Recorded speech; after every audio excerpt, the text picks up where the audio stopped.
আমরা এই মুহূর্তে যার সাথে আছি তার নাম আহমেদ ফজলে রাব্বি। ২ বছর আগে তিনি হাজত থেকে সুড়ঙ্গ খুঁড়ে পালিয়েছিলেন, তবে আবারও ধরা পড়েছেন, আছেন এখন হাজতে, কয়েদি নাম্বার ৭৮৬। তিনি এখন একদমই একজন দাগি এবং ঈদে তার মুক্তি পাবার কথা চলছে। আমরা একটু জানবো তার কথা, এবং তার ভক্তরা কিন্তু তাকে বস বলে ডাকে, এবং যেই নামটি আমি বললাম এটা নিয়ে একটু প্রথমে তার কাছেই শুনবো, আপনারা দেখলেই বুঝতে পারবেন কার কথা বলছি। কেমন আছেন? এরকম একটা ইন্ট্রোডাকশনের পরে কেমন থাকতে পারে একজন মানুষ? আল্লাহর রহমতে সবার দোয়ায় আলহামদুলিল্লাহ ভালো আছে। আহমেদ ফজলে রাব্বি নিশো, সেখান থেকে আফরান নিশো, একটু জানতে চাই এই শর্ট ফর্মটা করার পেছনের গল্প। না, আমার যেমন পদচারণা হয়, প্রথমে কাজ শুরু করি অ্যাজ এ মডেল, তখন সবাই নিশো নামেই রাখতো। বাট আমাদের এই যে আমাদের ইন্ডাস্ট্রির একটা রুলস আছে, যে রুলটা হচ্ছে এমন যে দুটো অক্ষর থাকলে খুব ভালো। তো তখন আমার সিনিয়ররা, যেমন মিতাপা, উনি এখন নাই, তো উনি আমাকে বুদ্ধি দিলেন যে নিশো, তোমার আহমেদ ফজলে রাব্বি, তা নিশো রাব্বি অথবা রাব্বি নিশো রাখতে পারো। কিন্তু আমি কেমন লাগে নিশো রাব্বি, রাব্বি নিশো। পরে আমি একটা ফোন দিয়ে আটলাম যে আহমেদের আ, ফজলের এফ, রাব্বি রা নেই, আর নিশোর এন। তো এই নিয়ে হয়ে গেল আফরান, আর নিশো আগে ছিল নিশো। যদিও অনেকে একটু ভুলবশত আরফান বলে ফেলে, আরিফিন বলে ফেলে। তো এই জন্য আমি তাদের উদ্দেশ্যে বলি যে ছোটবেলায় মা মুখে দিছে জাফরান, আমার নাম আফরান, আমি আফরান নিশো। ২ বছর পরে ফিরছেন বড় পর্দায় দাগি নিয়ে, এবং যেটা বলছিলাম যে সুড়ঙ্গ খুঁড়ে তো পালিয়েছিলেন ২০২৩-এ, ২৫-এও আবার ৭৮৬ নম্বর কয়েদি আপনি। একটু জানতে চাই দাগিতে যুক্ত হবার এই গল্পটিই কেন আকৃষ্ট করলো আপনাকে?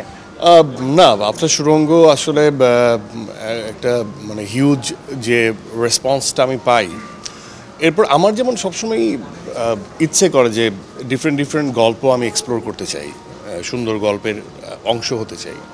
তো সেই জায়গার থেকে আমার গল্প যেগুলো আসছিল, অনেক অনেক বেশ ভালো ভালো গল্প আসছিল, এবং কিছু বাজেট ওরিয়েন্টেড বা বলা যায়, বা সেই সময়টাতে করা পসিবল হচ্ছে না, সেটার এক্সিকিউশনের জন্য যে ব্যাপক আয়োজনটা দরকার হবে, সেই জন্য টিম যেমন ভাবছিল যে তাহলে একটু পরে যাই।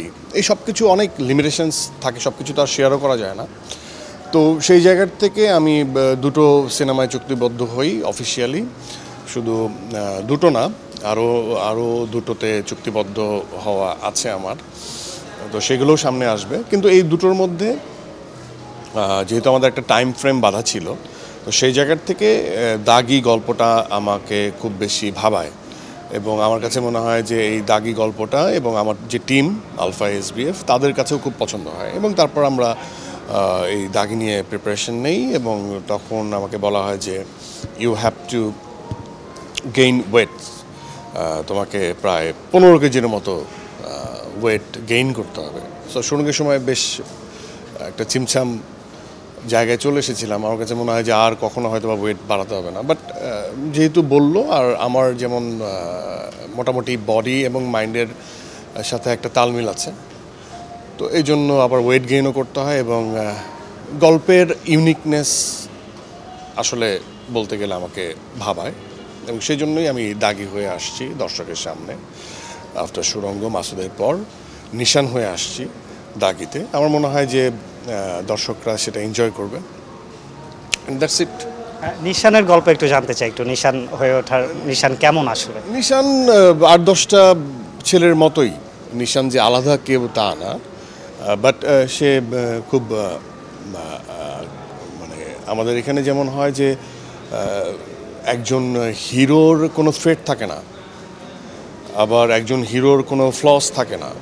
বাট নিশান রক্ত মাংসের মানুষের মতো, এবং তার জীবনে ভুল আছে, তার জীবনে নিজেকে ঠিক করার চেষ্টা আছে, এবং সে বেসিক জায়গা থেকে নিশান অবশ্যই একজন খুব ভালো মানুষ, ভালো মনের মানুষ। তো এটা এই গল্পটা আসলে নিশানের একটা জার্নির গল্প, আমি যদি শর্টলি বলতে চাই, এবং সম্পর্কের গল্প বিভিন্ন মানুষের, বাবার সাথে, ভাইয়ের সাথে, বোনের সাথে, বন্ধুর সাথে, সমাজের অন্যান্য চরিত্রের সাথে যে তার যে তালমিল বা যে সম্পর্কগুলো তৈরি হয়, সেটার উপরে বেস করা একটা গল্প। এবং এটা ইটস এ গল্প অ্যাবাউট মুক্তি, রিডেমশনের গল্প, যে একজন মানুষের প্রতিশোধ বলবো না, একজন মানুষের মুক্তির গল্প। শিহাব শাহিনের সাথে অনেকগুলো কাজ করেছেন, নাটকে কাজ করেছেন, ওটিটিতে কাজ করেছেন, আপনাদের মধ্যে একটা আলাদা কেমিস্ট্রি আছে। একটু শুনতে চাই নির্মাতা হিসেবে কেমন দেখলেন? শিহাব শাহিন, আমি আসলে আগ বাড়িয়ে বলার কিছু নাই। শিহাব শাহিন অবশ্যই যথেষ্ট বুদ্ধিসম্পন্ন, জ্ঞানসম্পন্ন মানুষ, এবং তার সাথে আমার একটা অবশ্যই আন্ডারস্ট্যান্ডিং আছে, এবং অনেক কাজ করা হয়েছে একসাথে। অলমোস্ট 10 বছর পর আবার সে নতুন রূপে আসছেন, তো তারও একটা ক্ষুধা আছে গল্প বলার। তো আমরা খুবই গল্প নির্ভর কাজটা এভাবেই তালমিল, এবং তার আস্থার জায়গা হয়তো বা উনি আমাকে এই নিশান চরিত্রের জন্য ভেবেছিলেন। তো আমরা চেয়েছি, টোটাল টিমই চেয়েছি যে গল্পটা একদমই তার মতো হয়ে উঠুক। আমরা সেই প্রায়োরিটিটা তাকে দিয়েছি যে আপনি যেভাবে বলেন, আপনি যেভাবে চান, তো সেভাবেই আমরা করার চেষ্টা করেছি। দাগি নিয়ে একদম শেষ প্রত্যাশা কেমন ঈদে, যেহেতু 2 বছর পরে ভক্তরা আপনাকে পাচ্ছে, একটু জানতে চাই শেষ। প্রত্যাশার জায়গাটা তো সবসময়ই আকাশচুম্বী হয়। তো আমি বলবো যে যারা আমাকে চেনে, যারা আমাকে বোঝে, আমি চাই এই সিনেমাতেও আমার শুরু হয়েছে 2023-এ, এখন 2025। তো আমার এই জার্নিটা স্লো অ্যান্ড স্টেডি হোক বা তাড়াতাড়ি হোক, সেটা অনেক ইম্পর্ট্যান্ট না। হয়তোবা একটা দীর্ঘ সময় পার করেছি, কিন্তু আমি চাই হচ্ছে আমার অডিয়েন্সদেরকে বলতে যে তোমরা বা আপনারা জানেন যে আমি আসলে গল্প এক্সপ্লোর করতে চাই এবং ডিফারেন্ট ক্যারেক্টার পোর্ট্রে করতে চাই। এই ইচ্ছাটা আমার সিনেমার ক্ষেত্রেও অটুট থাকবে, এবং আমার মনে হয় যে আপনারা যারা আমার সাথে আছেন, আমার সঙ্গে থাকলে আপনারা আশাহত হবেন না।